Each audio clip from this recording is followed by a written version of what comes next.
All right, everyone, what's going on? Pasquale here to talk about my run at the regional this weekend in Minnesota.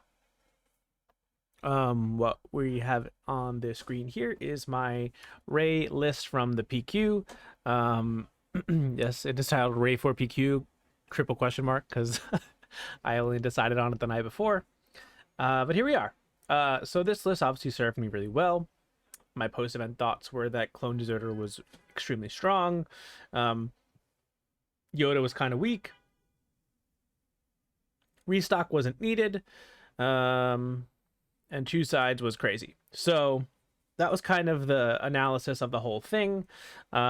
Surprise factor definitely played a role in why I won that PQ. No one really knew just how strong like the value engine was at the time. And I got really lucky that I saw that Yosera did well at Lil, and decided to try and come up with what I thought he was running. I played this against this deck in Denver, actually. I can't remember the guy's name because it was like the big promo side event. But he did cook me like game one. I was on Anakin Colossus. I ended up winning the next two, but it just like opened my eyes. So I was like trying to gauge like what I thought Ysera would play versus what I saw that guy playing back in Denver. And I obviously came up with something that was extremely close to what Josh ran. Because when I submitted the deck list and our event started, they were nowhere near done with Lil, so the lists were not out yet. Obviously, our sideboard was completely different, but this was a general idea. It worked really well. And then from there, I got messages from people. Shout out to all of you who did really well with the deck, saying like they watched my stream games to learn a lot about the lines in the deck. They copied my list exactly, whatever people were saying to me, which was really sweet. So they want shout out to this guy. That's not this guy. This one, this guy, Tex Lawhawk. He ran my exact 61 and said he watched my stream games as like a way to win, and then Inferno 5 won his Australian, commented on my video saying like it was super helpful. So I'm glad that that kind of content helped a lot of people and kind of put the deck on the map a little bit. After Josh showed everyone what it was capable of, or just the idea of it, and then that same day, well, he top aided and I won one of the biggest PQs of the season. Anyway, just wanted to preface kind of that I was going to take Ray to the regional. I still thought it was one of the best decks. I was still comfortable in Dakira, still comfortable in Sabine, really comfortable into Quinlan, extremely comfortable in Han Green. My only concerns leading up to the event were Vader for deck, specifically Cunning, and some other random pilot strategies like a new Luke Tarkentown and stuff, like aggression strategies I found to be a little difficult. But I didn't expect to see a lot of that. I actually did test quite a bit of Vader Yellow at locals. I went on a feud a couple times. I thought like maybe that could be the deck I switched to, but ultimately I just felt like Ray was too good. I felt Vader was a little swingy, and I just felt Ray was like consistently good. Didn't have a ton of bad matchups, whereas I don't know. I was worried about Vader just spiking and like not drawing well. So changes made going into this event were a handful. So we'll see here. Bam. I dropped Sundari Peacekeeper completely and Yoda. So that's 5 cards gone. I had felt Yoda was bad and I felt Sundari was underperforming. And obviously it said the Clone Deserter was probably too strong to be kind of a sided option for Sabine. So we moved that into the main deck. And then I cut Alliance Dispatcher straight for Season Fleet Admiral. I actually added a card. I went up to 62. So Josh was right about that. 62 is probably the minimum. But it was just, I literally just couldn't find something to cut that I was unhappy with at the time. I swapped Traitorous in for Confiscate and cut them completely. I felt like I didn't need them to beat Han, but I wanted the Confiscate for Darksaber, Vader Pilot, and Chewies and stuff. Just having that in the main deck was really strong. So I like that swap. The reason I put Moisture Farmer in over Sundari is I felt like they were the same unit, but Moisture Farmer got Restore sooner and was almost better. So Sundari is a 3 cost, 1/5, Restore 2, Raid 2. The Raid 2 matters sometimes, but still can't attack until 4 resources, right? Moisture Farmer is a 1 cost 0/4 that is essentially a 2 cost 1/5, Restore 2, which is the stat line, the printed stat line of Sundari Peacekeeper. Then on 3 resources, you can buff it again to make it a 2/6 Restore 2, which is now a little bit better than the Raid 2, honestly. And that turn it can attack still, right? So 2 cost 1/5, next turn it's a 3 cost 2/6. Whereas if on that turn you would be just playing Sundari as a 1/5 can attack, and now this thing has 2 attack and can restore. So I just felt like it was the same thing but better. Better off of viewing, costs less, hits the board, kind of a threat.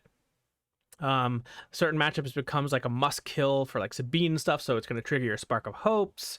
And it kind of played out that way. It was just better than Sundari Peacekeeper. Yeah, being able to get the 6 HP also quicker matters a little bit for certain matchups too. Season Fleet Admiral, I didn't really want to cut Dispatcher, but I felt like I wanted another answer to an early Pershing. So essentially you play this, they Pershing, they draw, you buff it, now it kills the Pershing. So they get to draw 1, but it's just another good answer. Also against Sabine, after the first buff, it now trades favorably into all of their 3 HP units. So that was very strong. And then the Nema Outpost Constables were like something I just liked. I liked having a Bright Hope on the ground, essentially what it is. Same stat line. Doesn't going to get you the draw, but that's fine. I can make it a 3/7. Pretty annoying for a lot of decks to deal with. And helps kind of another thing to protect my Ray flip turn into the aggro matchups. Yeah, it performed pretty well. And I was happy with it, but the biggest thing was that timely reinforcements I basically sided in like every game.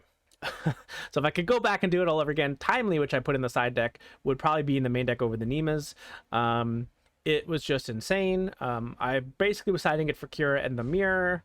Didn't play any Mirrors, but played a lot of Kira. Also good against Vader, which is also a matchup the deck can struggle against. Salvages were fine. I said I would side them in that post PQ video. I did. I feel like its best use ended up being to have a 0 cost thing to play against Relentless to blank the first event trigger. But outside of that, it was pretty mediocre.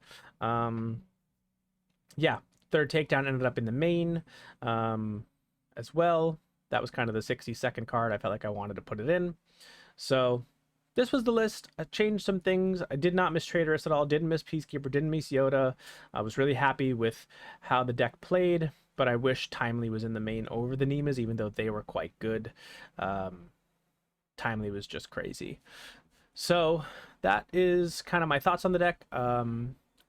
And now we'll get into my day. So this is my melee. See exactly what I played. And I went 5-3-1. So 5 wins, 3 draws, and 1 loss. It was a really frustrating day, a really long day. After the first 2 rounds, nearly all of my games went to 55 minutes, 50 minutes, or over. So I played basically 9 full hours of Star Wars Unlimited. Probably the longest day out of anyone, honestly. Round 1 and 2 were both basically Sabine, Leia Red and Sabine ECL, pretty similar decks, same style. Felt pretty comfortable into this matchup, and I thought it would go this way. I won 2-0 pretty clean both times. Finished those matches in about 25 minutes. Then we get into my first tough match of the day, which was Darth Vader Yellow. This guy was a good player. We're staying at the same hotel, I think, and he ended up making day 2, had a decent run in day 2. I won game 1. In my strategy to this was kind of to out aggro them. We don't need this one. So getting a lot of the restore units on the ground, clone deserter turn one, into a moisture farmer season fleet admiral turn, just lets me push a lot of damage while restoring as well. So I can race them on the ground. I just need to hold my first takedown for Victor Leader, and my first fell the dragon for combat squadron. If either of those sticks, specifically the squadron, I'm probably cooked. So I'm typically mulliganing for fell the dragon, honestly, to kill that thing on curve. If they don't have it on 4, I don't really need this per se, and then I'm looking for a takedown to kill the Victor Leader. That was my strategy. Won game 1 with it. Game 2 saw no space units, and just kind of got steamrolled. Like nothing. There was nothing here. Game 3, going into the pivotal Vader flip turn, I had Fell the Dragon, Confiscate, and Takedown in my hand. I'm feeling good, but at this point he has a swarm of 1/1s, and I'm like, okay, my only loss here is to Victor Leader, and I resourced my Takedown. I thought I resourced my Fell the Dragon. It's an unforgivable mistake, and sure as shit, his first action, he played Victor Leader. With about, I don't know, 8 space units on the field, some 2/1s, some and a bunch of tokens and stuff. So I ate a lot of damage. Therefore, my fell was dead, and I didn't have a good play. I'm pretty sure I had ramped by this point, so like I kind of just had to Luke and kill like the 2/1 with Raid 1. In my ideal world, I'm able to take down the Victor Leader, start trading, and then pass till he infinity until he flips Vader. Context of that round as well is after all of that damage I took from the Victor Leader and all those space units, plus the Vader flipping, because I just claimed because I was tapped out after 7. He only took me to 23. So if I kill the Victor Leader, I heal basically 8 damage. I'm also then able to pass until I have the Confiscate. So either he goes on the ground or goes in space and doesn't deal any extra damage. And I'm at like 13. I think after that turn, he was at like 20. So if I'm at 13, he's at 20. His Vader's dead. And we're going into like my 8 resource turn. Like the game's over, but I made a crucial error. Partially because I was trying to foil out my whole deck. My fells were always non-foil. My takedowns were foil, but I foiled them both out for this event and got my deck to like 99% foiled and whatever. And I just play so quickly that I didn't realize what I did. So that's on me. So yeah, if you ever watch my stream games, you know how quickly I play. So that's why another reason, as we're going to get into, these draws were very frustrating. Then I head into Cad Bane Data Vault match, which should have been my only draw of the day, in my opinion. He won game 1 in a very grindy back and forth 30+ minute game. Knowing the time that I had left, I had to switch my strategy completely and just go really ham and go aggro to hell, to the point where in that like 15-16 minutes I was able to get him to 28 as time was called, and we had 1 action left. He wipes my board except for a Fleet Lieutenant, and I had a home one to bring a Fleet Lieutenant back to hit him for the 5, literally winning on my final action of the game. And that was a disappointment, obviously, for both of us. Now we're 1 draw, 1 loss, but we both played really well. There was really nothing we could do. It was just a lot of removal into big unit, into trading, and it was a draw. Then we move into Han Green. I felt pretty good into this matchup. It ended up being a pretty long set. He played really well. I drew kind of awkwardly, and that's why this was a 2-1 in a longer game. I don't really struggle this much into Han, so kudos to that player. He was awesome. As were like my first round opponent. Forgot to shout him out. I wanted to. He owns a local store. I can't remember where. Kentucky, Oklahoma, something like that. But shout out to him. If he watches the video, comment below. I hope you can grow your community to the point that you want to. You were incredible and checking in all day with me. Him and his wife. They were super awesome. So hope the best for you, buddy. That was we had good sets and good banter all weekend. Felt similarly about this Han guy. We had a great match. He knew who I was from winning the PQ. Was just super cool all around. Then we get into my first Kira Data Vault experience. This player was 4 minutes late to the table, so I had a judge call, and the judge was like, all right, I'll be here, and there was a bunch of other people who were late, so then he like disappeared, and then my opponent came. He never came back. I just kind of wanted to start at that point, didn't really want to wait around any longer. This person also knew who I was from the PQ win and the videos and the streaming and everything, and said he actually took my version of Ray to the Dallas PQ and didn't lose, but he drew like 4 times or 3 times, he said. So he didn't do too well because he just kept drawing.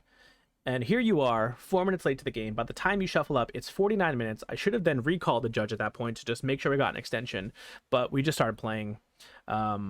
And sure enough, he did slow play, man. Those first 5 turns in game 1 were excruciatingly slow. And I told him, like, after the fact, like, I almost called a judge on you because you were playing so slowly that it was, like, really frustrating because Kira does not have the most difficult decisions to make before she flips. And even after she flips, you flipped into a takedown. Like, there was no reason to be... Anyway, it was annoying. And then let me move my camera a little bit down. We'll just pop me down here. Then I ended up winning, and I was in control of the game for quite a bit, but it took some time. Took about 30 minutes. We played a pretty quick game 2 because I conceded pretty fast so that we could get a third game in, knowing like where we were in the match, and my draws were pretty dead. And then we get into a third game. We're both playing pretty fast. He's finally, catching a good speed because we know we want to finish this. We get to a point where he devastators my Luke. I have an R2 and I play choose sides. He's pretty low health at this point. Not one attack dead, but pretty low. I'm pretty high. I've got a fistful of cards. I've got a home one. I've got a U-wing. He has 3 cards in his hand. And as we're shuffling for this third game, I mentioned, like, we don't really both want to draw. And I told him, like, if we're in a position where, again, like game 2, I'm really down and out, I'm just gonna concede. We shouldn't both get a second draw. And he seemed to be on the same page there with me. We start the third game, and I'm in full control. Last action of the game, I choose sides the Devastator, and I wait for him to do something, and he just stares at me. And he says, I guess we... And there's a judge sitting next to me, and he said, I guess we draw. I said, I haven't ended my turn yet. I look at my resources. I look at him. He's refusing to concede. I said, okay, this is what you want to do. You want to have another draw. So, cool. So this is what we're going to do. He shows me his hand. His hand was terrible. It was like a maul and a super laser blast. Like, give me the 6 minutes you stole from me by being late and all that stuff, and I probably win the game with the way our hands were at that point. But again, he wanted another draw, even despite the fact he was sitting down. Game 1, so chummy. I know who you are. The deck is so good, but I just drew with it, and it's like, well, I got to experience why you had 3 draws with Ray, because you did the same thing with Kira. I digress. It was really frustrating. I was really pissed, honestly, after this. And I knew I was going to now have to like sit next to this guy basically for the rest of the event because we probably were the only 2 people with double draws, and that's exactly what happened. Next match I played at Kira Data Vault, and round starts. We're about to shuffle up. My opponent next to me is a Kira player, and he's waiting for his opponent. And I told this Draco that if it's my opponent from last round and he sits down late, I'm gonna call a judge. I'm so sorry. I'm just gonna call a judge because I can't let this happen again to another player. And sure enough, it was the guy from the last round. He was 4 minutes late. It's like he's timing it, that he's 4 minutes late just before a game loss, and now he sits down and whatever. This time, he has Jonah with him, the head judge, and he's claiming he lost his bag or something. But it's just like, what is this pattern here? It's really frustrating. So I put my match on hold. I pulled Jonah aside. I told him exactly what happened the last round. It was on me for not recalling the judge over to make sure I got the time extension. But here, this guy is doing the same exact thing. And he was a nice guy overall, but it was just really frustrating to watch this pattern of slow play, of showing up late, of just being sloppy and causing me to get a draw in a game I should have won. Lo and behold, we have a really great match. This guy and I were now friends on Discord. He was super cool. I won 2-0. again, it was really grindy game one. Game two, I'm in full control. No chance of him even, forcing a game three. So he just scooped as time was called. But it did go to 55 minutes. He was awesome. We had a great time. Next match was Anakin. I feel really good into this matchup. Once we get to a certain point, as long as I'm holding a fell for the Crate Dragon, it's over. In this game, actually, I had to go space. He was able to stick the crate, but home one just was able to win. And yeah, the only benefit of this was I got to sit next to my round 6 opponent yet again and watch him lose. I felt solace in that in the moment that he showed up on time and actually lost. And was eliminated from the event because it was just really frustrating to watch him do what he did to me for 2 rounds in a row. Cody was great. We had a good match. It was a pretty standard rate into Anakin, honestly. But he definitely played really well. Then we get into my round 9, another Kira Data Vault and another draw. This was probably the best game 1 I've ever played in my life. I do think that this player did not know how to play the matchup. He was clearly going for mill from the jump, and it's not a viable strategy, in my opinion, to win this matchup. And that's what happened. He ended up milling me. When I was at 20, no, it would have been at 17 HP. So I had 2 turns of no draws, but I had a fistful of cards in my hand. So I ate the 6 damage the first time, put some board pressure on him. He took him pretty low. He wiped my board with some plays. And then I took another 6 damage, went to 29. But the thing that happened at the end of that turn after he wiped me was I had another tech because I had Spark of Hoped it when he killed my last tech. So it was tech into weenie. He played a ATRT, and I smuggled in a blue leader for 7 to kill that. And he did not draw the Super Laser Blast, so I took 6 more damage at 29, had a blue leader, a tech, R2D2 that was buffed, and took, I think it was just a couple of... I just had a board out of nowhere thanks to tech and like literally 16 resources. Yeah, so that took about 35 minutes, literally. And then game 2, I said, okay, I just need not to lose. But I play quick, and I did not want to win by intentionally slow playing. In hindsight, I probably should have taken a few seconds to think about every play I made instead of playing very fast for my opponent to actually win this game. He ended up double ramping at some point.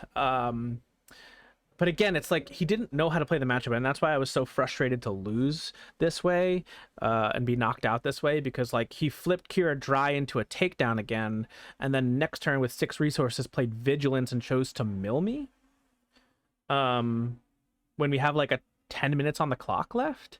And it was just like so weird and so frustrating that like he was again trying to mill me instead of healing the little, like just healing to full. He had a handful of damage on his base, but he went for the mill kill. Yeah, I think he killed something with 3 HP, maybe a blue leader, but it was just like really weird.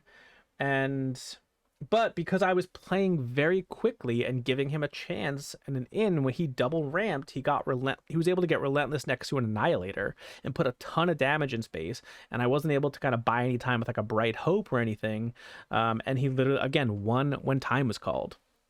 And, I was under the assumption that I wouldn't lose that quickly and kind of win 1-0, but also like that he wouldn't draw us both out of the event because we were both sitting here with 1 loss and 2 draws. Obviously, a third draw is probably knocking us both out.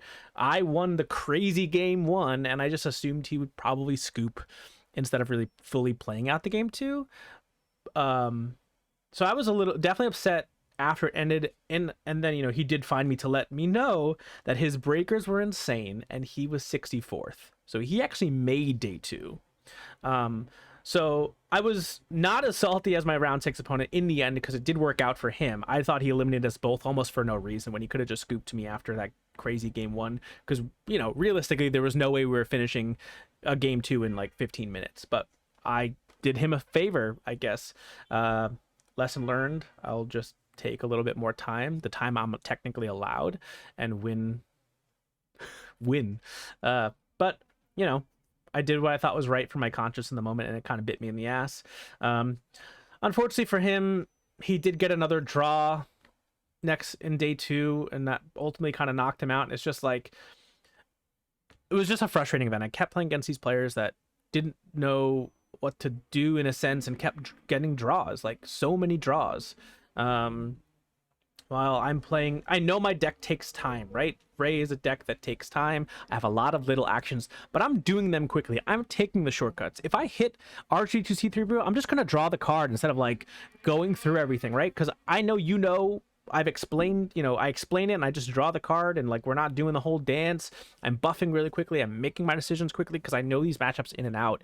And it's just like my opponents like taking the extra time, which sure, like they're allowed, but then in that moment where like I'm also allowed and I'm choosing not to for the benefit, I guess, of my opponent. But it was just frustrating to then see him draw again in day 2.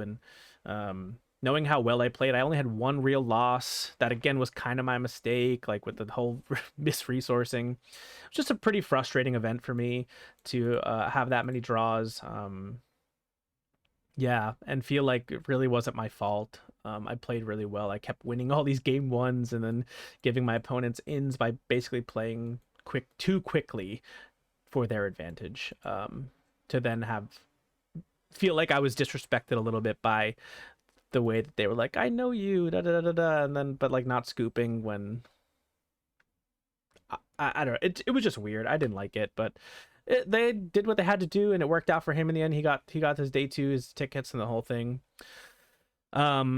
So that was the event. I'm pretty happy with the deck. Timely reinforcements, like I said, overperformed. Definitely should put that in the main deck, probably over the Sentinels. I did chat with John Tata a little bit. Found out he was playing Unity of Purpose in his deck pretty early, and it felt like my brain kind of melted out of my ears. I was just like, I could see how genius that was. So hearing him say he won like 6 or 7 games with it, like, just made so much sense to me. So it's definitely something I'm going to check out. Shout out to him and KTOD, whoever thought of that over there, crazy.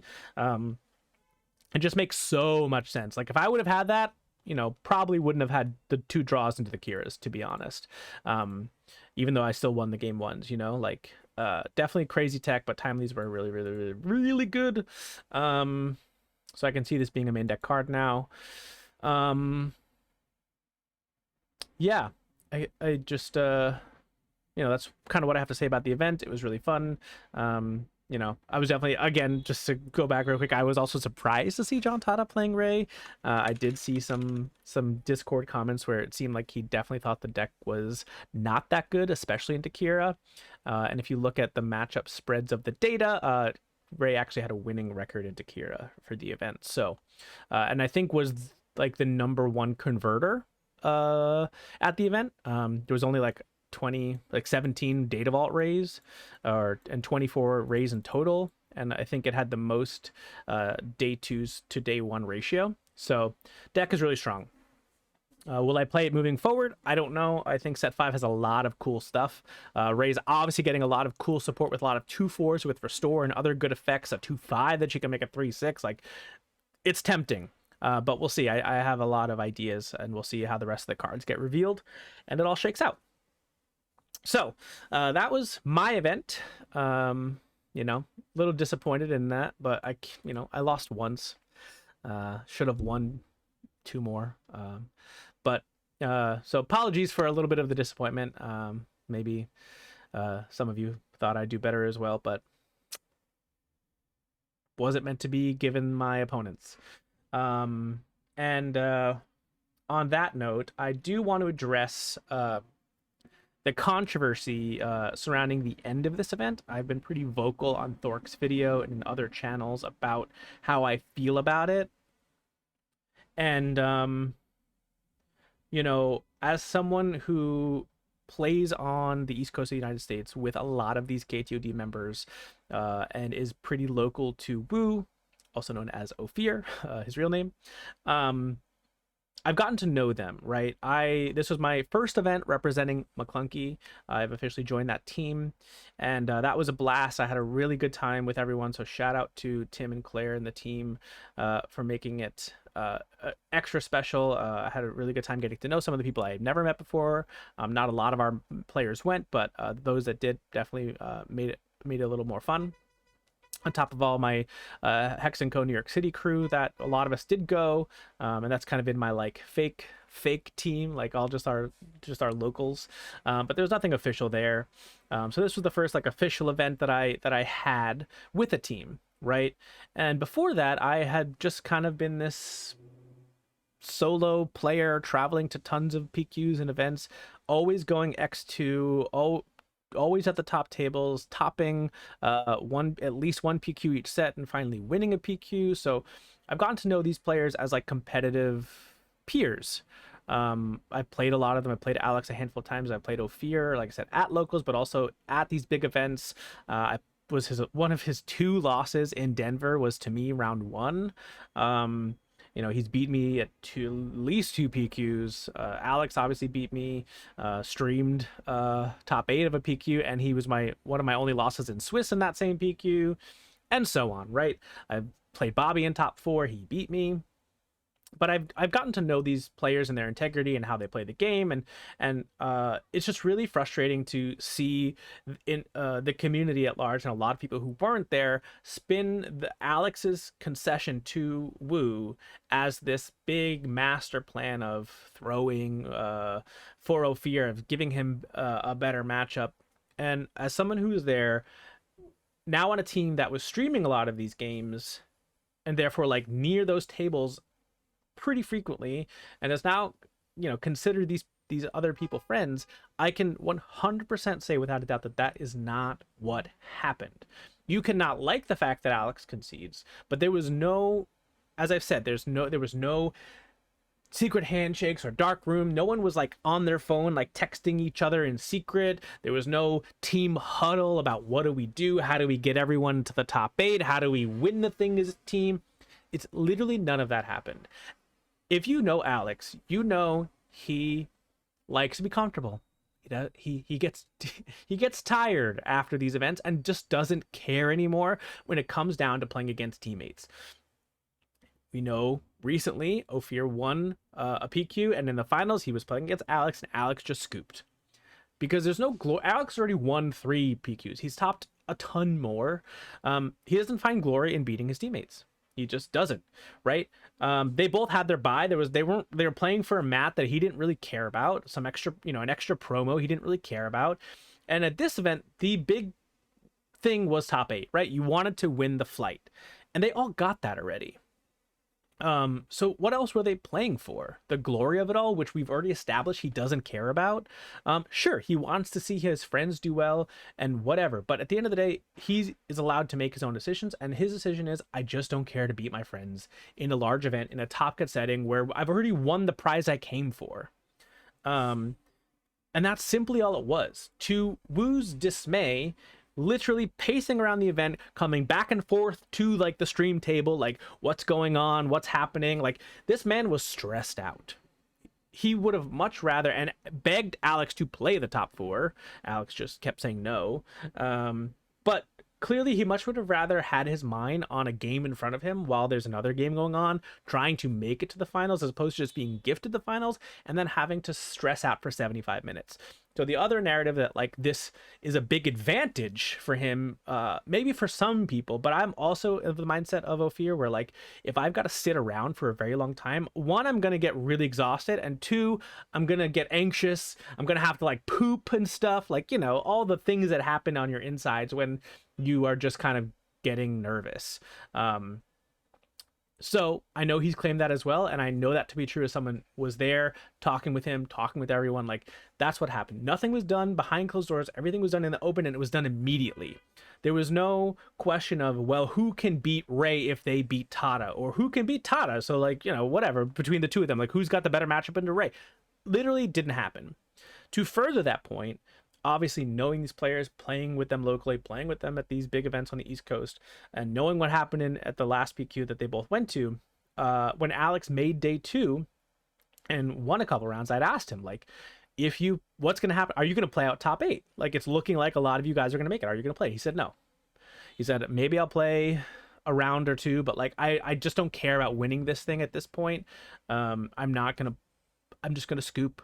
Um, I'm tired. I don't feel like playing, and that's probably what's gonna happen. And this was again like after round 11 when it looked like he was probably gonna top. He still had to win out, or at least get another win, and then maybe draw and roll the dice. Because again, the drawing wasn't guaranteed. So even all the draws that happened in that final round, there were still some people playing it out that were going to jump over some of them if they were able to win. So those draws, except didn't even guarantee anyone a top 8. The only one who could have drawn and probably made it was Ophir, but again, he chose to play out that last round. He didn't take draws all day. He didn't take concessions all day. He didn't take draws all day. He already beat Alex in Swiss. This is just the facts of what happened, right? So I already knew going into that Alex at some point was not going to play anymore. It didn't matter the draw off the bracket, where they ended up standing wise. Like, this was what was going to happen, and he did exactly what he said he was going to do. He, won top 8 and then decided, I don't care about beating my friends. There was no discussion about match fixing or who could beat CAD or whatever. And if you look at the data, CAD actually had a worse matchup into Han Green. So like, that's also funny that was the other narrative, that Kira beats it harder, not according to the data, at least at this event. And, it just is a shame that like people are questioning their integrity. Like, these aren't, as an actor, which I am. I've been in many productions. I have many commercials under my belt, which you can see online. Like, I'm not just like, it's not a hobby. It is my job. I have no other job. I can tell you they are not actors. What you see is what you get. The biggest difference between Ophir Wu in person versus on YouTube is he's got a little bit more energy in a video. I'm talking a little bit. Ophir is super even keeled, relatively low energy, just like head down, going with the flow, doesn't really go out of his way to talk to a ton of people. Like, it's just who he is. So he's not out here scheming on how to. He is very much like a John Tada. I feel like Tada also doesn't really scoop to anybody. He plays everything out. Like, it's not what they want. And I'm the same way. If I was Alex, I would have played Ophir. I would have beaten him. I would have gone to the top. I would have wanted the glory. But he doesn't want that. And that's his decision. Everyone is allowed to concede whenever they want. That is literally in the rules. You do not have to play a match if you don't want to play a match. You can't force anyone. We wanted double losses to go away. We got that. Now we've got intentional draws. People hate the intentional draws. It's just like exhausting. If we're going to take a step back, the only two things I can see people being frustrated about and I can empathize with is, as a viewer, you wanted to watch two really good players play a semifinal. I get that. I also wanted them to play. I was telling Alex myself, just play. He didn't want to. He's just not going to listen to anybody, right? He's his own person. But I wanted to watch the match. He didn't want to do it. So I get that as a viewer. I get that that's sad. As the people who are streaming, they wanted to stream a second match. They all had to share a stream. I get it. However, I will say, to the viewers who were annoyed that they don't get to watch another match, how many of you are subscribed to McClunky? How many of you are subscribed to Late Night Gaming? How many of you are subscribed to C Raptor? Are you actually supporting these channels with money? While that may be shitty to say, these are really expensive things to run. The internet is really expensive to get good internet at these events, as we've seen with all the controversy about Late Night Gaming's stream setup, right? The traveling, the extra luggages you have to put in for all your cameras and setup. We have hand cameras now at McClunky, like an extra added layer. Claire has put so much time to make the layout really nice and clear and everything. We have incredible casters. Like, are you actually supporting these streams, or you just want free entertainment? Which is fine, you're allowed to do that, but you then can't have it both ways. Like, be mad that like you don't get to watch something for free that you're not actually supporting, but then you can't have it both ways. We should just be grateful that we had 3 different people make a trip out so you could watch 3 matches every single round. And sure, you didn't get to watch a semifinal, but like, how many of you actually threw that Amazon Prime to somebody, through that $5 subscription on Twitch or whatever it is on YouTube? Just think about that. Like, they're not getting paid by FFG to do this. they're being allowed to do it, they're getting all the approval, but they're not making like buku bucks from the venue. If anything, they're losing money to bring you this coverage. And so just be a little bit more mindful as you complain. I also agree, with some of the sentiment around the late night gaming setup, and that like it is frustrating that they're going and getting all these big matches and like you're not able to see what's going on screen. So I like empathize with that too. But also we need to be giving these people grace, because they're taking out of their time, their schedules, their wallets. And if you're not going to support them financially, I just think, it's a little greedy, a little entitled to feel that way about that. So that is where, I have the devil's advocate of like both sides of like empathizing with the viewer, but also, what are you doing to help the situation as well, in terms of quality and all that kind of stuff with streaming. The other person I can empathize with is Alex's opponent, Klepin. I think it's Klepin. This guy, the Hantu, right? I definitely can understand the sadness here of losing to Alex 2-1 in the semifinal, and then just watching him give away the next slot, right? That sucks. And then you can see here they actually matched in the final round and decided to not even play that, so you don't even know if he was capable of winning here. But you also see he already lost 2-0 to Ophir as well, right? So while I empathize with him, if he wanted to sit across from Ophir in the semifinals, all he had to do was win. So like, you can blame whoever you want to blame Alex for conceding. Like, he should have just conceded to you then. But like, you also just could have won. These guys that you're so mad at for conceding, literally with no other, anything else was purely incidental of like the more favorable matchup, not according to the data anyway, but whatever. If you want that to not happen, show up and win. If you beat them, they can't do all these shady dealings that you think they're doing. As someone who only recently joined a team, and this was my first event with like anyone maybe looking out for me, I've topped alongside these players. I've beaten these players at events. I have won now a PQ where Bobby was there. They were all there. Maybe Ophir wasn't there, but like Alex was there. Like, and it didn't even cross my mind. Like, and it happened in front of me as well. Like, when I had to play Bobby in top 4 at flip side, he played Alex in top 8. Alex already had his invite, didn't really like, I don't need more promos, just gave him the win. So he got to take a round off. What an advantage. While I had to play Sabine ECL. My opponent on Sabine ECL was the winner of Richmond, William O'Neill. So I had to beat William O'Neill, who also like has a team of people from that local upstate, who to then play Bobby, who had gotten a free win. Like, did I make a whole Reddit post about how unfair that was? That I was like the only one in the top 8 with no one looking out for me, and I have to beat all these people, and they're getting no. You know what I did? I beat William O'Neill, and then I lost to Bobby. Would I have beaten Alex? Probably not.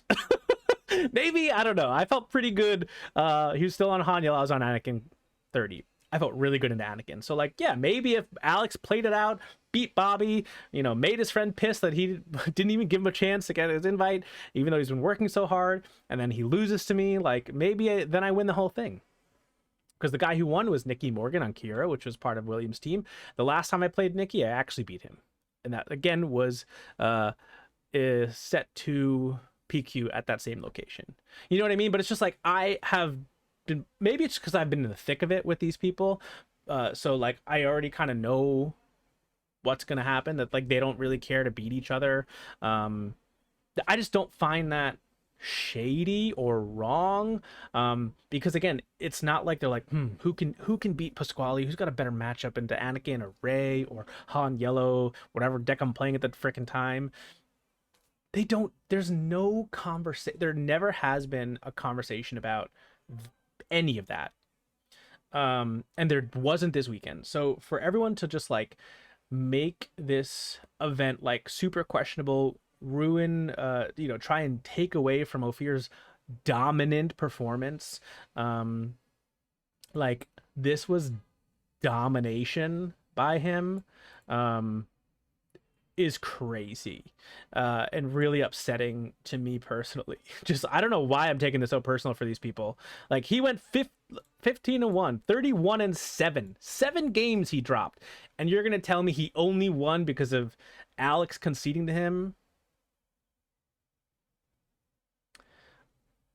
There's just no way, right? We even saw his opponent unintentionally or intentionally stack cards at the bottom of his deck that he ended up seeing.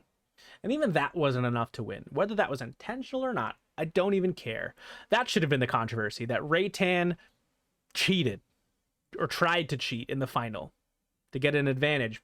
Whether or not he knew I don't care. You're a competitive player in the finals of a major event. You need that's a rule you need to know. Whatever your excuse is.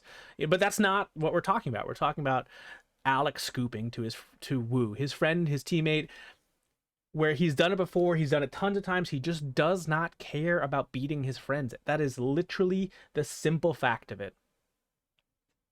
So it's just been really frustrating to like listen to this as someone who's gotten to know these people, who plays against them all the time, who frankly has had to like deal with it, and come around to be like, it is what it is. If I want to win, I've got to beat everyone anyway. So I find the whole thing very clickbaity, and maybe there's an ego hurt here, because they've only won events by claiming initiative and won like a 13-person PQ. So they feel like they need to, sully the name of a really big team because they're a brand new team. Like, they're not the star of it. It's 2 other players that are doing insanely well and kind of taking the spotlight away from this person. I don't know, but I really think it's a shame and really petty that no matter how much you want to say, no hate to these people, or I don't want to take away from how good they are, you are doing that by, it's very backhanded, it's very two-faced, it's very slick, but you're not slick. It's really disgusting, and I don't like it, and don't care. I will say how it is on a YouTube comment, in a public Discord. Like, there's nothing, I'm not saying anything that's rude or disrespectful. I'm not calling you names, but it's really messed up. These people work their butts off. 4 out of 8 were KTOD, and there was no collusion to get there. You just couldn't beat them when it mattered. And then they got to a point where they could draw, whether it be with another KTOD member, someone else on another team. And again, there were still moments after that final round where some of them could have been knocked out because there were people with better records that were like paired down that ended up losing to the pair down. So like, things just had to really go right for that to happen too, because some of them rolled the dice with their tiebreakers and it went right. And that's just the way the cookie crumbles sometimes. If you don't want that to happen, show up, be prepared, and do what I did. 2-0 fear in round 1 of a sector. Beat other KTOD members along the way to win a PQ. I don't know what, like, I could fully understand if like there's like video or photo evidence of everyone in KTOD having like a big huddle being like, all right guys, like, this is the final round, who can draw, then we'll reconvene and assess like the top 8 bracket. Come on, that didn't happen. It's never happened at any event that I've been to, and these players are always at the top tables in the top cut.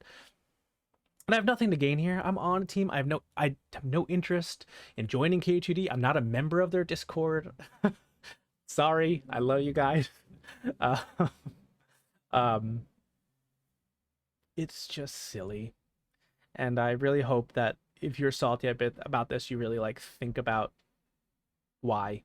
Why are you just jealous? Like, I'm jealous. I want to win, but I want a flight to Vegas. I get it, but let's not take away from how incredible Wu's run was, Alex's run was, Chrono's run was, Tada's run was, fucking everyone. Like, Maddie was almost top 8. So many of them, bro. So anyway, that's my 15-minute rant on that. Didn't really want to go that long, but here we are. Thanks for watching. I'll probably be at a PQ this weekend in Jersey at RSG. Maybe I'll see some of you there. If not, I just booked my flight and hotel to Vegas, so I will definitely be at the Galactic Championship. Um, Not sure what I'll be playing. Ray looks good, but there's a lot of cool stuff um, in the new set. Feels like you probably have to go in that direction, but who knows? Vader's terrifying. A lot of things to think about, but yeah. Hopefully, I don't draw 3 times at my next event, and unless it's intentional. Like, there's I have a small piece of me that like this weekend I want to go and just play a bunch of good players and just concede to them on Saturday and be Alex 2.0. So maybe that'll happen. Hopefully you'll still support me for giving free wins away. But it's my choice. And on that, have a good night. Thanks for watching, and I'll see you at event soon, hopefully.